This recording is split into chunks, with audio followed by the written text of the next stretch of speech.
We are 1 week away from football. Lions-Chiefs kicks off next Thursday night. I couldn't be more excited. Hopefully you guys are in the same boat as me, which is why we're getting ready to do some more in real life stuff, putting away the simulation highlights and doing a couple uploads a week. This is going to be unedited, completely brutally honest. If you are unhappy about where your team is at, they should probably do better in week 1, so we'll see how they perform. Still got a whole season ahead of us, so best of luck to your team, and we're going to jump straight into the power rankings. Coming in at number 32, we got the Arizona Cardinals. I don't think this is much of a question. Their front office is so obviously tanking. I don't think they're trying to hide it. Releasing Colt McCoy was probably the stupidest thing I've ever witnessed, especially a guy that's been there and he's been putting in the work through training camps and through preseason games and everything in between. You bring in Josh Dobbs, who's an okay guy. I mean, especially as a Browns fan, I know a whole lot about him. He's a pretty decent quarterback, but at the same time, you're bringing this guy in to study your play sheet for about a week and a half, maybe 2 weeks before the season starts. It's simply not enough time to actually perform at all. So if the Cardinals aren't tanking, I would be genuinely surprised because I can't imagine they're actually trying here.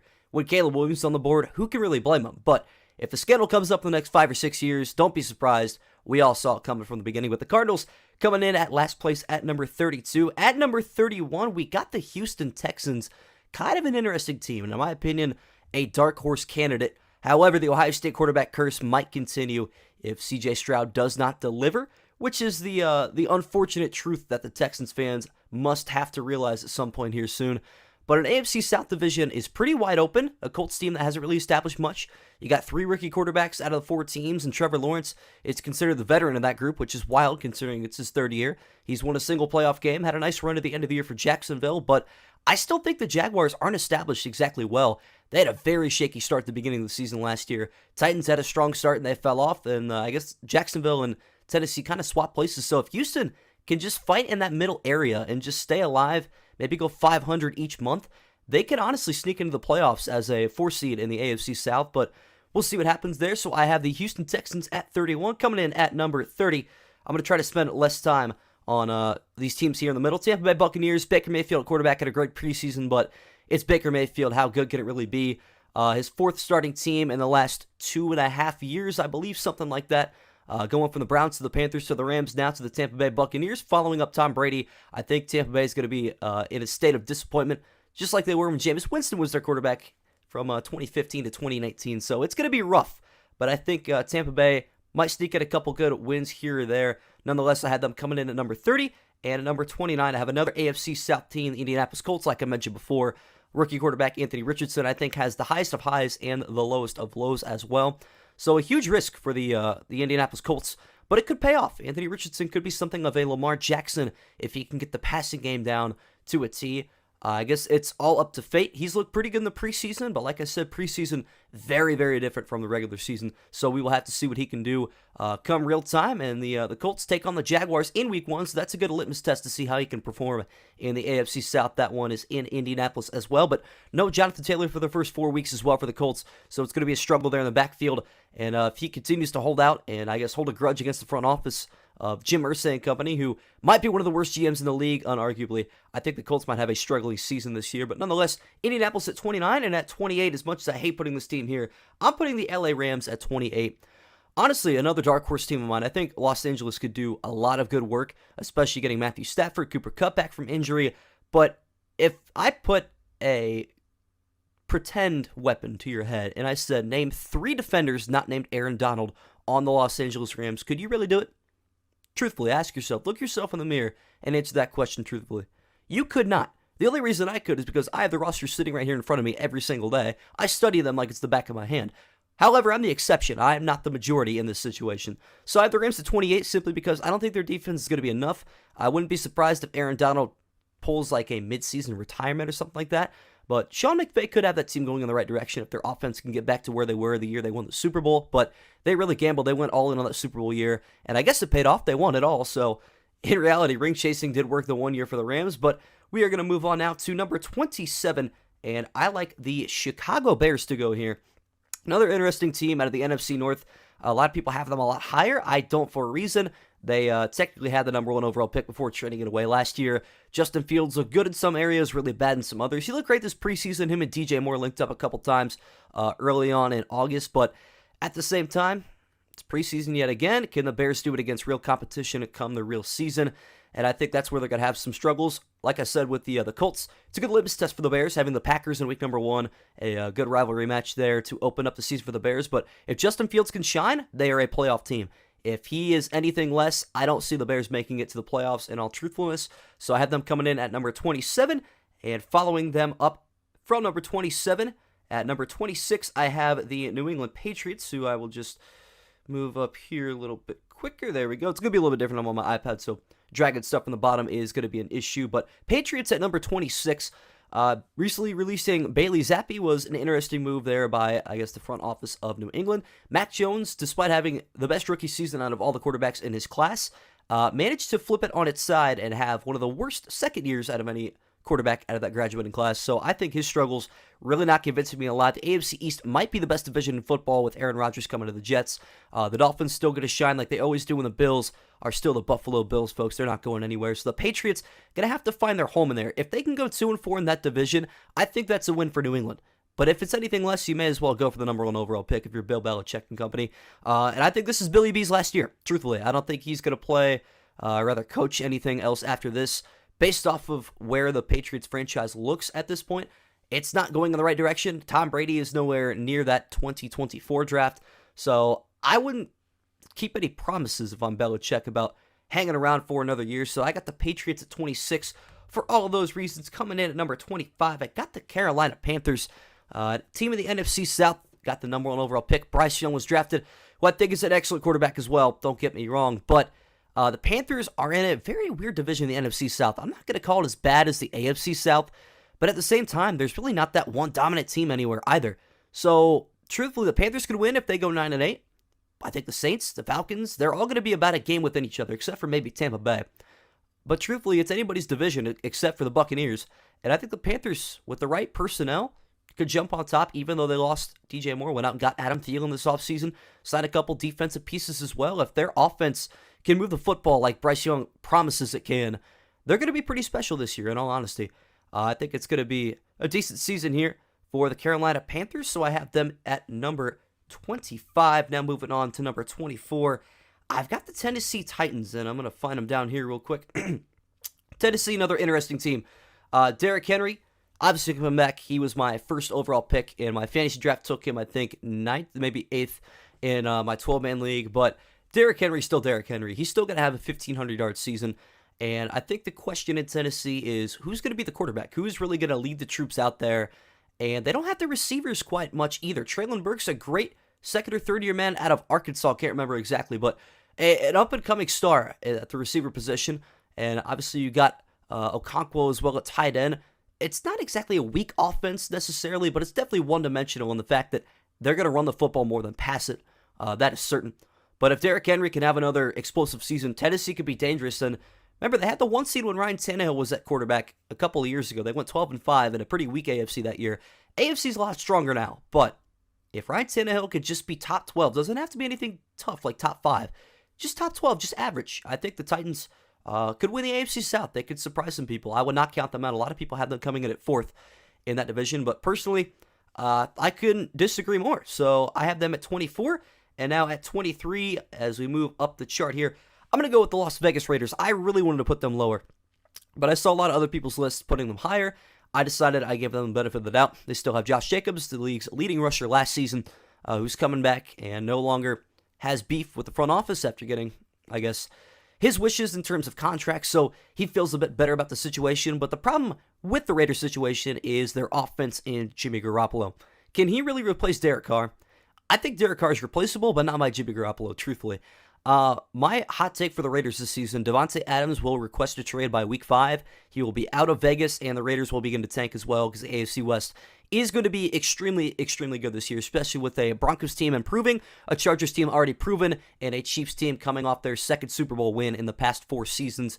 It is going to be unbelievably difficult to get anything done in that division, so I have the Raiders coming in at 23, and now we scroll back down here at number 22, move the Atlanta Falcons all the way up to the top of this chart here at number 22. Bijan Robinson, my offensive rookie of the year candidate. Think he's going to shine. Desmond Ridder, honestly, don't write him off. Cincinnati quarterback. He's proven a couple people wrong here and there. Hasn't done anything extremely special, but I think he's got the capability. That's what matters the most, is the potential in a quarterback. I think if he could just be average, much like Ryan Tannehill, I think this Falcons team can win the division. Probably going to be like 8-9, 9-8 or something like that. The thing Atlanta has to stop doing is losing games that they've already won down the stretch. I mean, ever since that 20-3 Super Bowl, sorry to bring it up again, Falcon fans. I know the PTSD is there, but you guys just cannot hang on to a lead to save your life, and that is the truth of the matter. So if that changes this season, if you guys have a positive record in one-possession games, I think you'll win the division, truthfully. You or New Orleans are my two favorites for that division right now, but it could bounce around a couple other ways. As we move on here, coming in at number 22, and I know this is going to be the first surprise, or rather number 21, the first surprise is the Seattle Seahawks all the way down here. A lot of people wrote Geno off last year, and to no avail, Geno Smith did not write back. However, this year, I have a feeling they're going to have a stamped envelope in the mail coming from Geno Smith himself. He will be writing back this season, folks. I don't mean to doubt Geno Smith by any means, but if the Seahawks can barely punch their ticket to the playoffs as a 7th seed with Geno playing at his absolute best, in my opinion, I don't think the Seahawks will have any success if Geno Smith has an average season. Adding JSN, as a Buckeye fan myself, was a great addition. I don't disagree. Their wide receiver room, probably one of the best in the NFL. You got DK Metcalf, Tyler Lockett, Jackson Smith and Jigba, Noah Fant at tight end as well. It's not a bad receiver core anywhere near that, but the quarterback play is really going to hurt them. Kenneth Walker III as well, also extremely good. But the NFC West, not the strongest. Obviously, the Cardinals and Rams pretty bad. I think Seattle finishes second in that division. But 6-11 might get you second place in that division, which is a pretty sad record to have. And I think that's something Seattle might actually have to look at this season. But San Francisco might run away with this division. Obviously, quarterback play is a big thing all around there, because you might have Josh Dobbs, Matt Stafford, Brock Purdy, and Geno Smith trying to duke it out to be the best quarterback in that division. And whoever is the best in that division might not even be top 15 in the league. That is the craziest part. But I have Seattle coming in at number 21 and rounding out the top, or rather the bottom 12 here in this tier list. I have the Washington Commanders, led by Sam Howell out of North Carolina. This team did pretty well in the preseason. Beat the Browns at their Week 1 game. Ravens in Week 2. Can't remember who they played in Week 3. I know they got the win as well, but took down the Ravens' preseason record. I know they consider themselves preseason champs. Is what it is there, but if Ron Rivera can actually keep his head while coaching this year and understand how playoff situations work, unlike last year when he was unaware when he was mathematically eliminated, that shows pretty poor judgment on his end, but he knows what it takes to get to the Super Bowl. 50-1 year with Carolina, the year they lost to the Broncos in the Super Bowl championship, Super Bowl 50. But I think Washington's defense is criminally underrated. And in my opinion, that front four of Washington is better than the front four of San Francisco or Philadelphia. Yes, that is a bold take, but I did say it. Jonathan Allen, Chase Young. I mean, there's just so many stars. Montez Sweat. You just look all over that defense, and you just name star after star.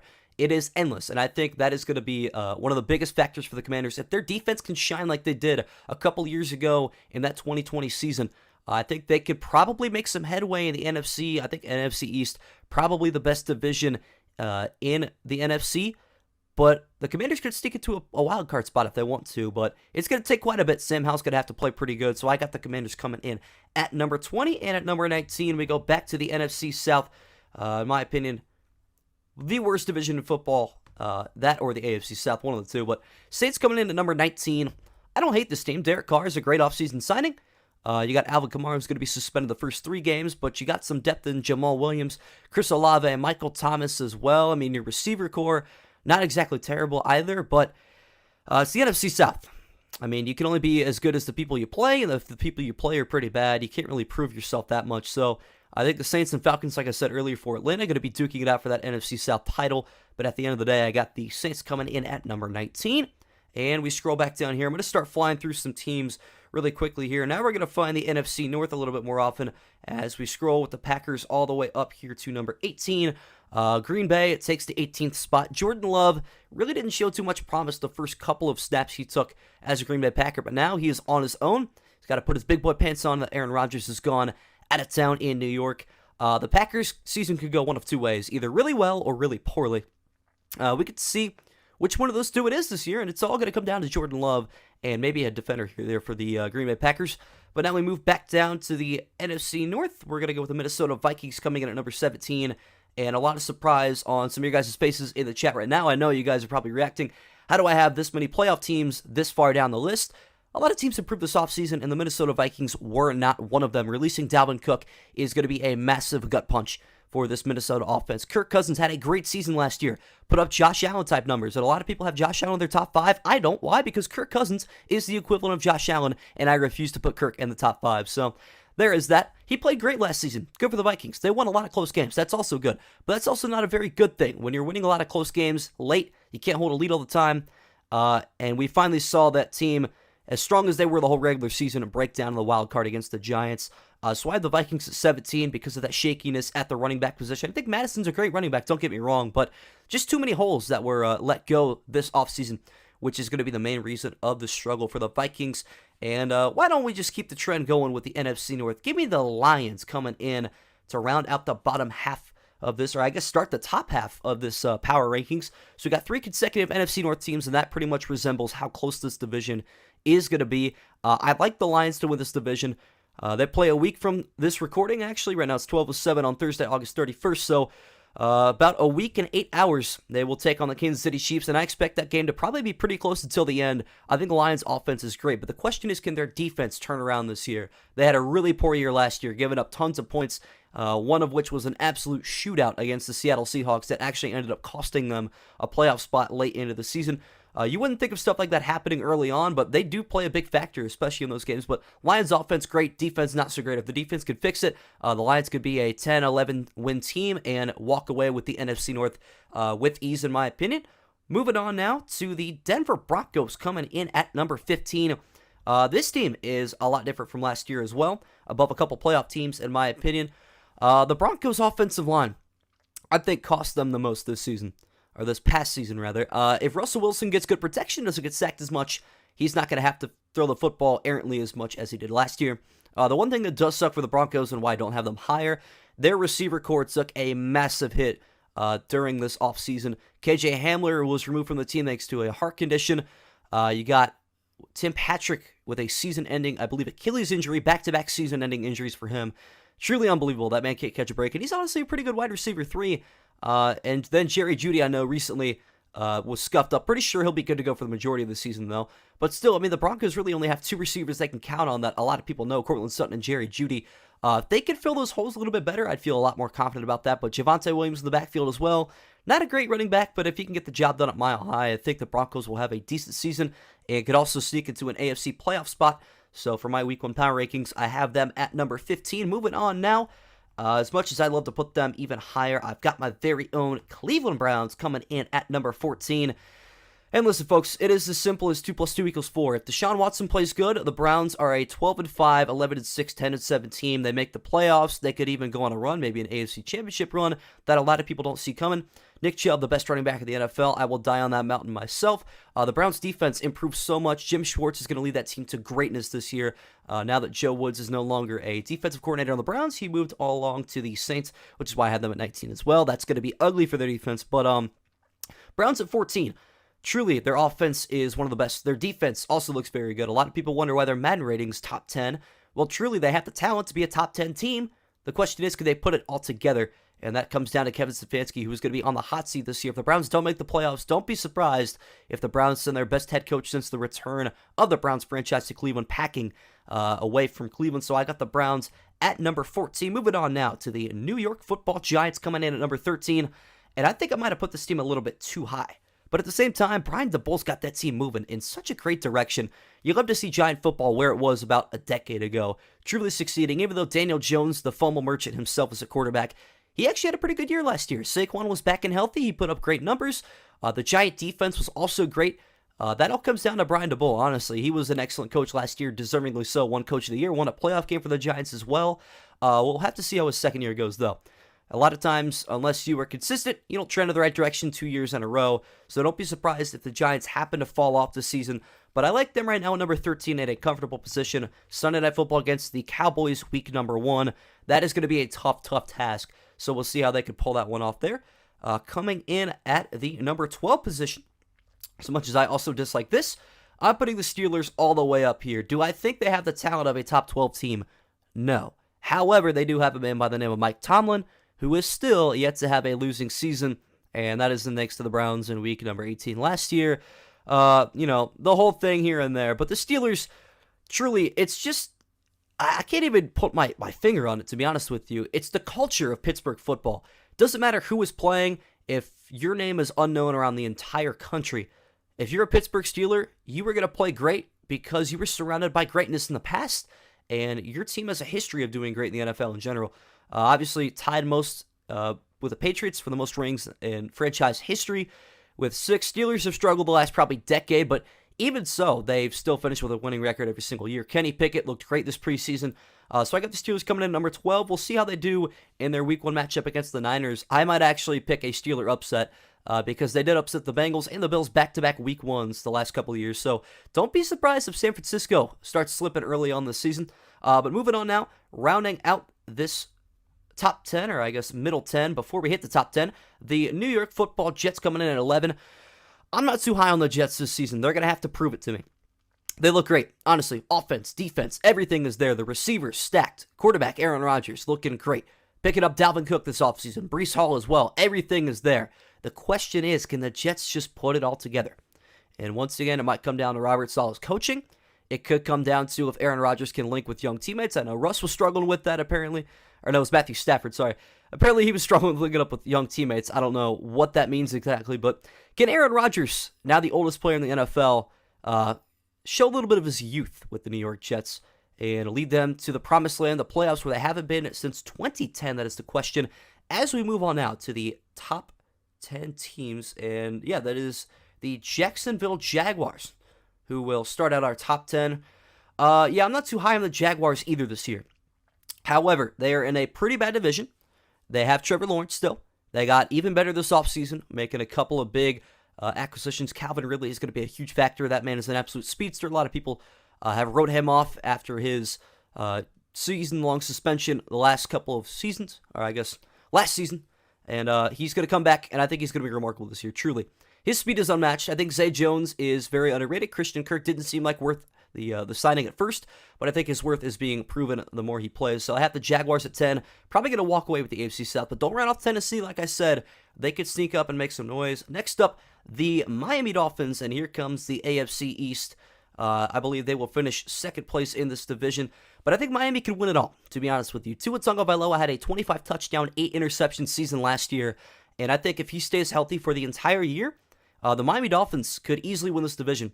It takes winning 4, maybe 5 games in the AFC East, and I think the Dolphins' offense is incredible. They have the capability to do so. I think Jeff Wilson Jr., I did see, though, was going to be out for a little bit, but Raheem Mostert should be able to pick up very well, and they also have that rookie, no idea how to say his last name whatsoever, but Devon something here or there for the Miami Dolphins. So I had them coming in at number 9. Their defense very strong as well, but starting to fly through here a little bit more. Got the Chargers coming in at number 8. Justin Herbert, folks, is my MVP candidate this season. I think Jay Herbo's finally going to have the year he's looking for, and the Chargers are going to make an AFC title run. You heard it here first.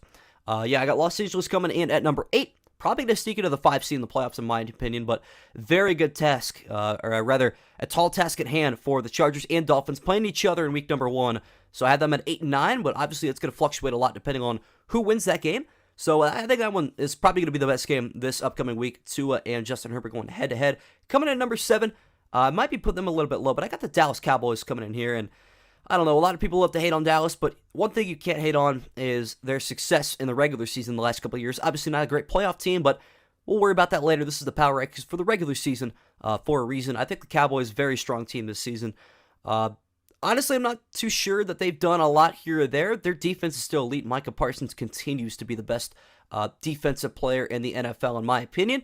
I think him and Nick Bosa are probably both up there, but just the star-studdedness, the ability to get free every single time on the defensive end.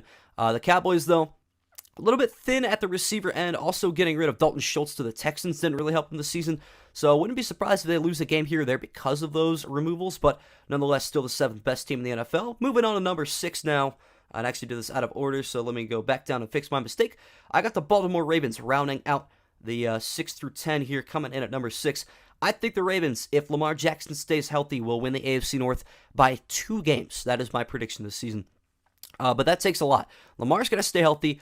OBJ's got to be pretty good. If Zay Flowers can do what he did in college, I think the Ravens are going to be looking great.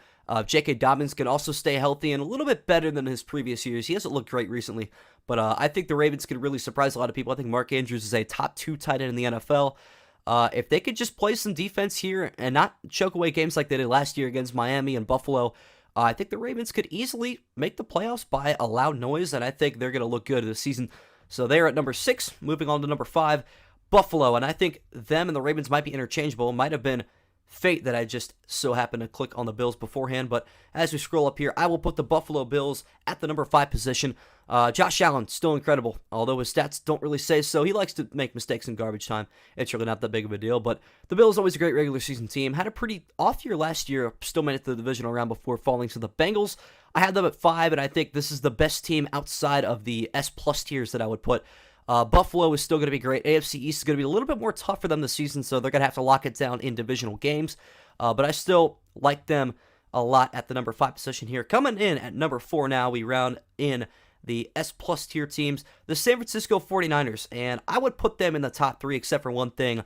I still don't trust Brock Purdy, and with the release of Trey Lance to the Dallas Cowboys, their quarterback position is as simple as Brock Purdy and Sam Darnold. Not only did Purdy get hurt last year in the playoff run that they made, but he also, I guess, looked decent. But if you're in that San Francisco offense, it's kind of hard to fail with CMC in their backfield, Deebo Samuel, Brandon Ayuk at receiver, George Kittle at tight end, and it's just an exceptional offensive line as well. So great, in fact, that I actually am lacking the fundamentals of speaking. But yeah, I think the Niners defense, my favorite in the NFL, front to back, Fred Warner, Talanoa Hufanga, Nick Bosa, Javon Hargrave as well. Recently being added. I mean, this Niner defense is going to be incredible.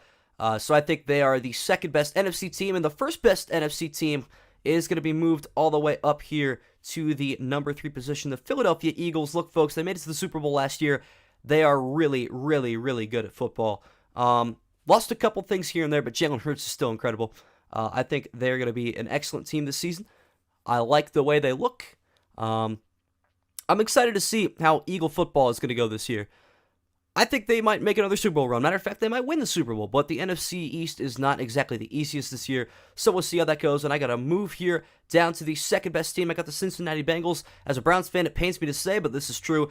The Bengals' offense is absolutely dominant. I don't think any defense in the NFL could really put a stand to Jamar Chase and T. Higgins and Joe Burrow. Really an incredible trio. But their defense is definitely where you start raising some eyebrows. They don't look the greatest this season, but I still think they're the second best team in football as of right now. That could change down the stretch, but at number 1, I'm just going to drag them up here. You already know who it is. The Kansas City Chiefs, the defending Super Bowl champions for a reason. Patrick Mahomes, still the greatest quarterback in the NFL right now. I think 1 and 2 had the top 2 quarterbacks, but Mahomes just a little bit better. I don't think anybody's going to touch him for at least a couple seasons, so long as he stays healthy. But I love how the Chiefs look this season. A little bit thin at wide receiver. That's probably the only complaint you can make. But when you got Travis Kelce, he counts for about 2 receivers in total for as much as he's double teamed. So I think that's going to open some things up. But that is going to do it. That is my Week 1 power rankings heading into the opening week of the season. 272 excellent games coming up this year. I'm really looking forward to the 2023-24 season. I'm going to have Week 1 predictions out here in a couple days after this upload, so be on the lookout for that. I know this was a longer video than I anticipated, but I pretty much gave the lowdown on every single team in my opinion, so I hope you guys did enjoy this video. Check out some of my other uploads if you guys haven't already looked at the simulation series I'm running. A lot of fun there, great community as well in the Discord. Check the description for the link below.